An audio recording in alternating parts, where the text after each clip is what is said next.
Hello again, everyone. Welcome to the final part of the Twits. Once I finish reading this, I'm going to find another revolting rhyme to read, I think, and then have a look at some other authors. Right, here we go, the last instalment. If you've got the book at home, go and grab it now and you can join in. The chapter is called The Great Glue Painting Begins. And we've got a picture at the top there to give us a clue about what they're doing. This is the living room, announced Mugglewump, the grand and glorious living room where the two fearful, frumptious freaks eat bird pie every week for supper. Please don't mention bird pie again, said the roly-poly bird. It gives me the shudders. We mustn't waste time, cried Mugglewump. Hurry up, hurry up. Now, the first thing is, I want everyone to paint sticky glue all over the ceiling. Cover it all, smear it in every corner. Over the ceiling, they cried. Why the ceiling? Never mind why, shouted Mugglewump. Just do as you're told and don't argue. But how do we get up there, they asked. We can't reach. Monkeys can reach anywhere, shouted Mugglewump. He was in a frenzy of excitement now, waving his paintbrush and his bucket and leaping about all over the room. Come on, jump on the table, stand on the chairs, hop on each other's shoulders. Roly-poly can do it flying. Don't stand there gaping. We have to hurry. Don't you understand? Those terrible Twits will be back any moment, and this time they'll have guns. Get on with it, for heaven's sake. Get on with it. And so the great glue painting of the ceiling began. All the other birds who'd been sitting on the roof flew in to help, carrying paintbrushes in their claws and beaks. There were buzzards, magpies, rooks, ravens, and many more. Everyone was splashing away like mad, and with so many helpers, the job was soon finished.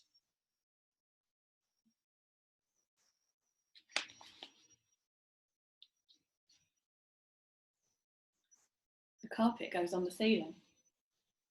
What now? They all said, looking at Mugglewump. Aha! Cried Mugglewump. Now for the fun. Now for the greatest upside-down trick of all time. Are you ready? We're ready, said the monkeys. We're ready, said the birds. Pull out the carpet, shouted Mugglewump. Pull this huge carpet out from under the furniture and stick it onto the ceiling. Onto the ceiling? Cried one of the small monkeys. But that's impossible, Dad. I'll stick you on the ceiling if you don't shut up, snapped Mugglewump. He's dotty, they cried. He's balmy. He's batty. He's nutty. He's screwy. He's wacky, cried the roly-poly bird. Poor old Muggles has gone off his rump at last. Oh, do stop shouting such rubbish and give me a hand, said Mugglewump, catching hold of one corner of the carpet. Pull, you nitwits, pull. The carpet was enormous. It covered the entire floor from wall to wall. It had a red and gold pattern on it. It's not easy to pull an enormous carpet off the floor when the room is full of tables and chairs. Pull, yelled Mugglewump. Pull, pull, pull. He was like a demon, hopping around the room and telling everyone what to do. But you couldn't blame him. After months and months of standing on his head with his family, he couldn't wait for the time when the terrible Twits would be doing the same thing. At least that's what he hoped. With the monkeys and the birds all pulling and puffing, the carpet was dragged off the floor and finally hoisted up onto the ceiling. And there it stuck. All at once, the whole ceiling of the living room was carpeted in red and gold. There they are, pulling up the carpet.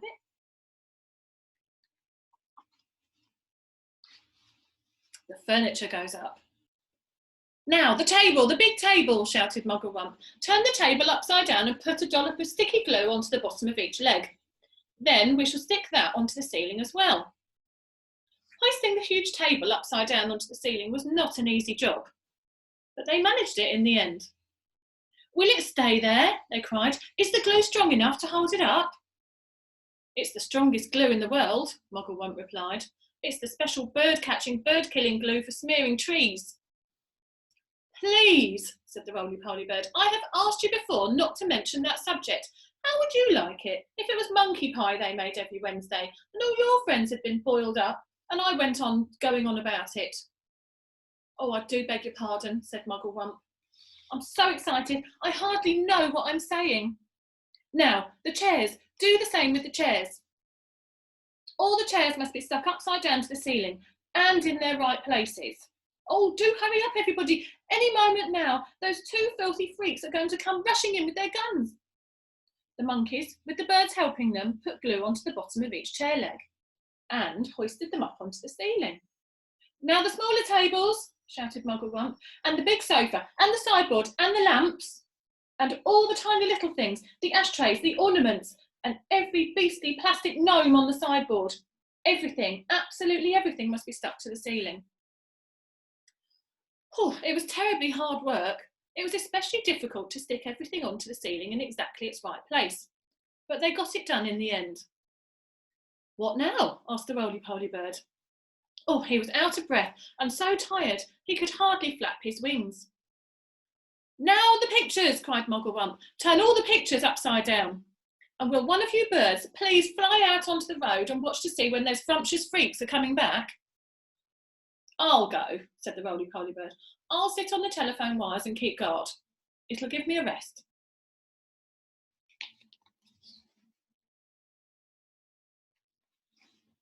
They'd only just finished the job when the roly-poly bird came back, swooping in, screaming, They're coming back! They're coming back!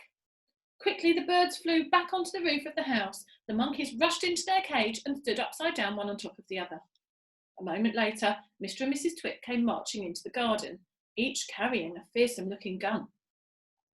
I'm glad to see those monkeys are still upside down, said Mr. Twit. They're too stupid to do anything else, said Mrs. Twit. Hey, look at all those cheeky birds still up there on the roof. Let's go inside and load our lovely new guns, and then it'll be bang, bang, bang and bird pie for supper. Just as Mr. and Mrs. Twit were about to enter the house, two black ravens swooped low over their heads. Each bird carried a paintbrush in its claw, and each paintbrush was smeared with sticky glue. As the ravens whizzed over, they brushed a streak of sticky glue onto the tops of Mr. and Mrs. Twit's heads. They did it with the lightest touch, but even so, the Twits both felt it. What was that? Cried Mrs. Twit. Some beastly bird has dropped his dirty droppings on my head. Oh, on mine too, shouted Mr. Twit. I felt it. I felt it. Don't touch it, cried Mrs. Twit. You'll get it all over your hands. Come inside and we'll wash it off at the sink. You filthy, dirty brutes, yelled Mr. Twit. I'll bet they did it on purpose. Just wait till I've loaded my gun. Mrs. Twit got the key from under the doormat, where Muggle Rump had carefully replaced it. Into the house they went. That's what they saw.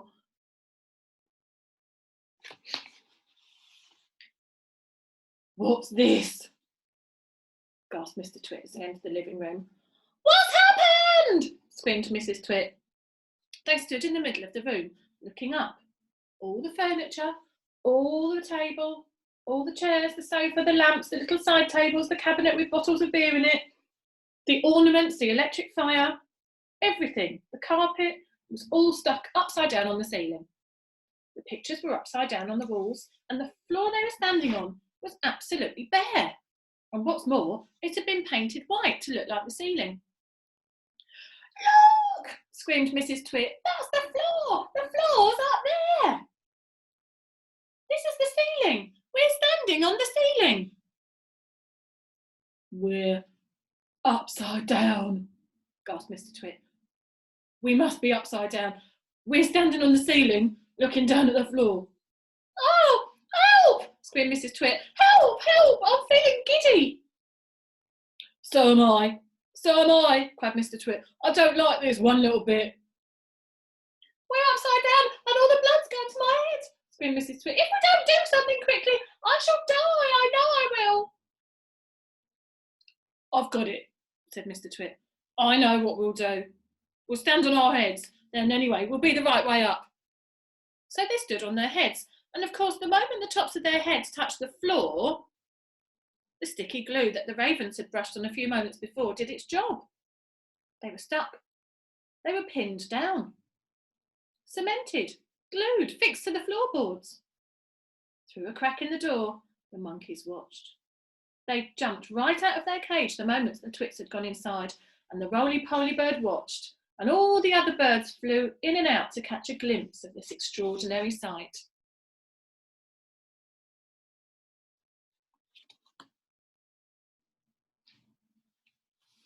That evening, Mugglewump and his family went up to the big wood on top of the hill, and in the tallest tree of all, they built a marvellous tree house.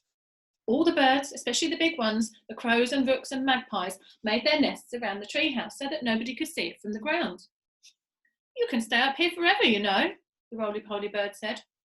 Why not? Asked Mugglewump. It's a lovely place.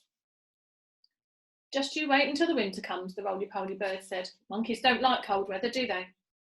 They most certainly don't, cried Mugglewump. Are the winters so very cold over here? Oh, it's all snow and ice, said the roly-poly bird. Sometimes it's so cold a bird will wake up in the morning with its feet frozen to the bough that he's been roosting on. Then what shall we do? Cried Mugglewump. My family will all be deep freezed. No, they won't, said the roly-poly bird, because when the first leaves start falling from the trees in the autumn, you can all fly home to Africa with me. Don't be ridiculous, Mugglewump said. Monkeys can't fly. You can sit on my back, said the roly-poly bird. I shall take you one at a time. You will travel by the roly-poly superjet, and it won't cost you a penny. Down here in the horrid house, Mr and Mrs Twit are still stuck upside down to the floor of the living room. It's all your fault, yelled Mr Twit, thrashing his legs in the air. You're the one, you ugly old woman who went hopping around shouting, we're upside down, we're upside down. And you're the one who said to stand on our heads so we'd be the right way up, you whiskery old warthog, screamed Mrs Twit. Now we'll never get free. We're stuck here forever. You may be stuck here forever, said Mr Twit, but not me. I'm going to get away. Mr Twit wriggled and squirmed, and he squiggled and wormed, and he twisted and turned, and he toggled and churned. But the sticky glue held him to the floor just as tightly as it had once held the poor birds in the big dead tree. He was still as upside down as ever, standing on his head. But heads are not made to be stood upon. If you stand on your head for a very long time, a horrid thing happens. And this was where Mr Twit got his biggest shock of all. With so much weight on it from above, his head began to get squashed into his body. Quite soon, it had disappeared completely, sunk out of sight in the fatty folds of his flabby neck. Oh, I'm shrinking, burbled Mr Twit. So am I, cried Mrs Twit. Oh, help me, save me, call a doctor, yelled Mr Twit. I'm getting the dreaded shrinks. And so he was. Mrs Twit was getting the dreaded shrinks too, and this time it wasn't a fake. It was the real thing. Their heads shrank into their necks. Then their necks began shrinking into their bodies, and their bodies began shrinking into their legs, and their legs began shrinking into their feet. And 1 week later, on a nice sunny afternoon, a man called Fred came round to read the gas meter. When nobody answered the door, Fred peeped into the house, and there he saw, on the floor of the living room, 2 bundles of old clothes, 2 pairs of shoes, and a walking stick.